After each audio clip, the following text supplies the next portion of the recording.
Hello, I'm David Rossman, and I want to thank you for listening in on this seminar series. The noise in the background that you may hear, that little pitter-patter back there, is our cockatiel, Loki Oedipus Rex, who is also my manager. Okay, I want to talk to you about something very serious, your future in the workplace and how to get there. More specifically, I want to talk to you about your resume.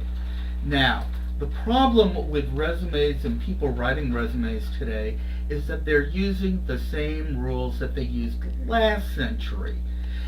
They don't work anymore. There is no longer one person at the Human Resource Department filing through all the little resumes out there.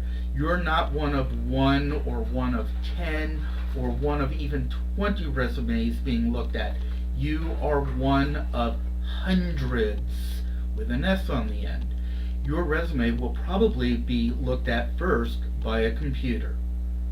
Now that you got that out of the way, I want to give you a warning before we continue on. Your resume is not designed to get you a job. As a matter of fact, a resume will never get somebody a job.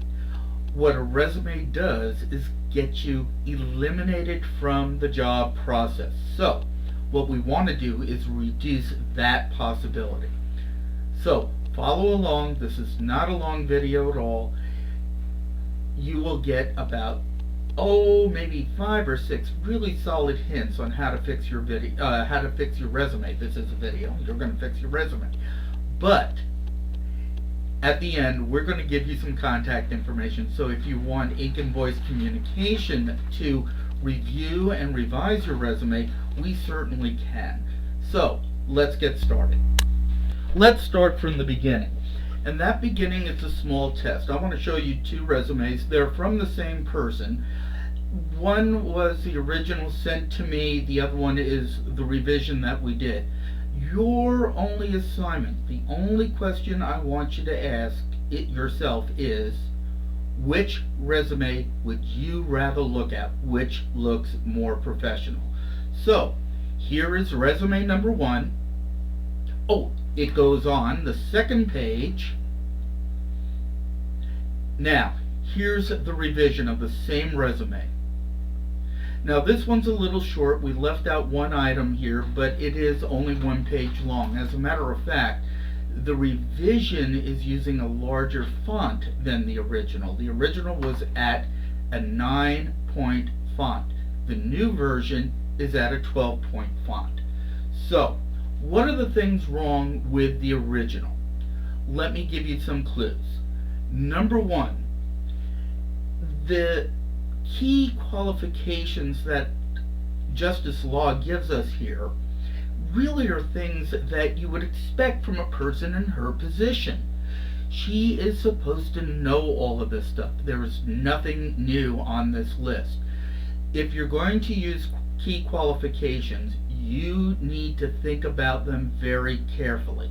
Number 1, they have to meet the qualifications that are shown in the job announcement. Number 2, they are only really important if you're going for an IT position or a position that is asking for technical skills. Number 2, she has given us more than 10 years of background and experience. I have talked to a lot of HR and hiring professionals, and they are all telling me the same thing. Anything older than 10 years in work experience is probably horrible, terrible, and out of date. So, leave it off. Remember, your resume is an advertising tool. You just need to give them the current stuff. 3, justice is putting the names of the companies and the names of the schools first. This is not an advertisement for the companies or the schools.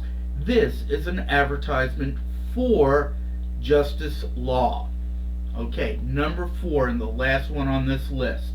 She says nothing on how she made money, or saved time for a former employer. Now, this is really important because the only thing your future employer cares about is how you're going to make them money, save them money, or save them time. So, Think about those 4 items. Something else I want you to think about when you're writing a resume. I changed the size of the fonts. Her name in the original resume was a 20-point font. I brought it down to 14. The address was at 12 points. I brought it down to 10. The rest of this resume on the revision is 12 point, but 10 point is absolutely fine if you need the information. Number 6, when she gives her responsibility, she just gives way too much information.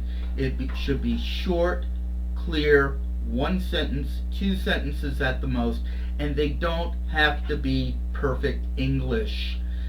Okay, get the right words, get the right spelling. Always double check the spelling, triple check the spelling. I am dyslexic. I can't spell. It's me and Jay Leno. But I double and triple check. Alright, you have a little bit of information now on how to write a resume, but how can Ink and Voice Communication help you? Well, here's the deal. Ink and Voice will review and revise your resume. And we start our pricing down at $25. We're not that expensive. It doesn't take us that long to do it. We usually do not charge by the hour. We'll give you a flat fee right up front before we even begin. But we need to have a copy of your current resume before we start. So, I want you to contact us. My name again is David Rossman. I am the Chief Cook and Bottle Washer for Ink and Voice Communication. You can contact me at dave@inkandvoice.com or resumes@inkandvoice.com. Hey, I want to thank you for your time and sitting through this short video. We'll have another one in this series in a couple of days. But meanwhile, the best of luck to you. I hope this helped you out a lot. If it did, please forward it on to your friends. And remember, come to inkandvoice.com or mail us at resumes@inkandvoice.com. We'll be certain to help you out. Good luck. I hope this finds you all well and in great spirits.